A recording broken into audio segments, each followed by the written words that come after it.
अगर बच्चे मन के सच्चे हैं, बच्चे प्योर होते हैं, तो ये इस सब बातें जो हैं वो समाज के जो स्वार्थ हैं उसे छुपाने के लिए होते हैं। लोग बच्चे को इसलिए लाते हैं क्योंकि उनका जो सारा व्यापार है, जो समाज का सारा व्यापार है, वो अज्ञानता पे टिका है और अज्ञानता के प्रैक्टिसेस पे टिका है। जो बच्चे जन्म लेते हैं दिल के सच्चे होते हैं, मन के बच्चे होते हैं, और आप कह लो तो ठीक है, प्योर प्रिस्टाइन सब कुछ होते हैं बच्चे, लेकिन बौद्धिक रूप से और सामाजिक जो नॉर्म्स हैं उनसे तो अज्ञानी होते हैं, इग्नोरेंट होते हैं। उन्हें बचपन से ये नहीं पता रहता कि उनको खाना कहाँ से मिलना है, खाना क्या खाएंगे, वो क्या क्या एक्सपीरियंसेस करने वाले हैं फ्यूचर में, किस तरह के करप्ट प्रैक्टिसेस हैं सोसाइटीज में, इन सब से तो अनभिज्ञ होते हैं ना।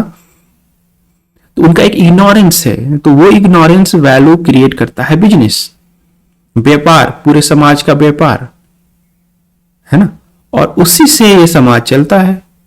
इसीलिए बच्चे जरूरी है। बच्चे को बच्चे होने के लिए जरूरी नहीं है। आप देखो कि अगर कोई बौद्धिक रूप से, जैसे मेरे जैसा प्राणी, अगर मैं भी कभी बच्चा था, मैं भी इग्नोरेंट था, इस एग्जिस्टेंस में आया, मुझे समझ नहीं आती थी, प्रॉब्लम्स थे, सारे से निकलने के बाद, पढ़ने लिखने के बाद समझ में आया कि the existence itself is the problem, right. उसे कैसे समझा जाए और उस एग्जिस्टेंस में कैसे वृत्ति मुक्त रहा जाए, तो एक ही उपाय, ध्यान से आप उस सत्य को जान लो। तो एग्जिस्टेंस का जो सुपर इम्पोजिंग नेचर है वो फिर आप पे कार्य नहीं करेगा।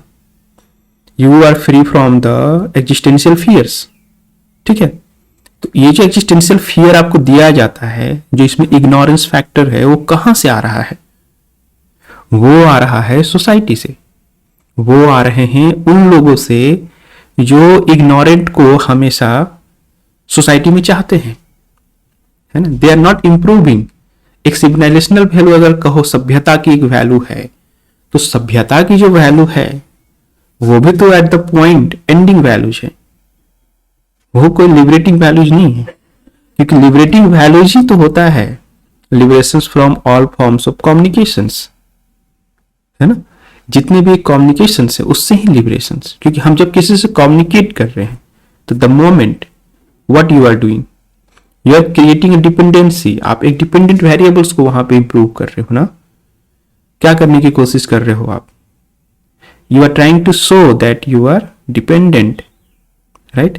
There is a strength factor, हो सकता है कि ये कंबाइन करके आप एक स्ट्रेंथ, एक डायरेक्शंस की तरफ बढ़ो, लेकिन वो डायरेक्शंस भी तो डिसाइडेड नहीं है ना, इन विच डायरेक्शंस।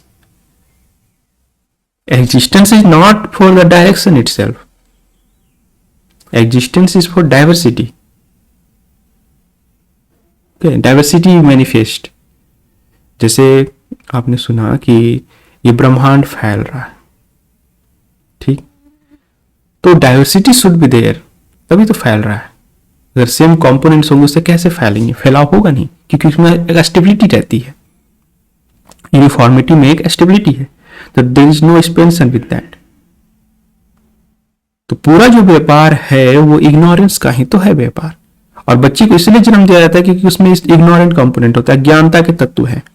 सामाजिक बौद्धिक रूप से जो अज्ञानता के तत्व हैं उस पर ही तो पूरा व्यापार टिका हुआ है ना। तो बच्चे को इसलिए जन्म दिया जाता है, कोई इसलिए जन्म नहीं देता कि वो बहुत लगाव है उसको द कमिंग जो बच्चे आ रहे हैं उससे, है ना। अगर ऐसा होता तो सोसाइटी में कभी भी किसी को पनिशमेंट दिया ही नहीं जाता फॉर एनी कॉज।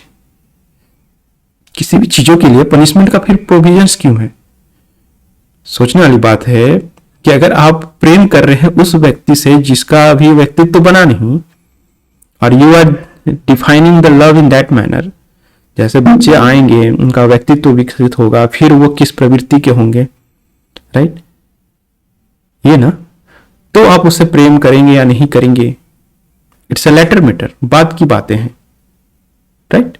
तो अगर बाद की बातें हैं तो आप पहले उससे प्रेम करने का, जैसे किसी का बच्चा बड़ा होकर के व्यभिचारी हो गया, कातिल हो गया, ठीक, तो क्या समाज उससे प्रेम करेगा?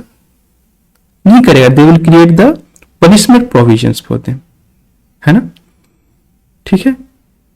तो न्याय को प्रिवेल करने के लिए पनिशमेंट प्रोविजंस ला रहे हैं आप उसके लिए जिसको किसी ने जन्म दिया ऑन द बेसिस कि वो उससे प्रेम करता था इसलिए जन्म दिया। ऐसा कुछ है ही नहीं। माता पिता को तो पता ही नहीं रहता कि बच्चे जो आएंगे वो किस व्यक्तित्व को होंगे। उनको सिर्फ अपने वासनाओं का पता रहता है और उस वासनाओं के कारण ही बच्चों का जन्म होता है। और अज्ञानता कह लो, क्योंकि बच्चों को ना जन्म देना के पीछे तो आप एक समझो कि कोई अगर वासना से भी लिप्त है, ठीक है, एग्जिस्टेंशियली आपको समझ में आ रहा है कि नहीं प्राकृतिक है ये वासना और हमें करना है, तो you have the brain, you have the contraceptive methods, आप उसका भी उपयोग तो कर ही सकते हो। प्रजनन की क्या हो सकता है? प्रजनन की कोई आवश्यकता नहीं है। तो procreation is just only to keep the business of ignorance in the society. जो अज्ञानता का पूरा व्यापार है उसको बनाए रखने के लिए क्या है, तो उसके पीछे कोई लव और कंपेशन जैसा फैक्टर्स नहीं होता है। तो आज हम ये रखते हैं। धन्यवाद।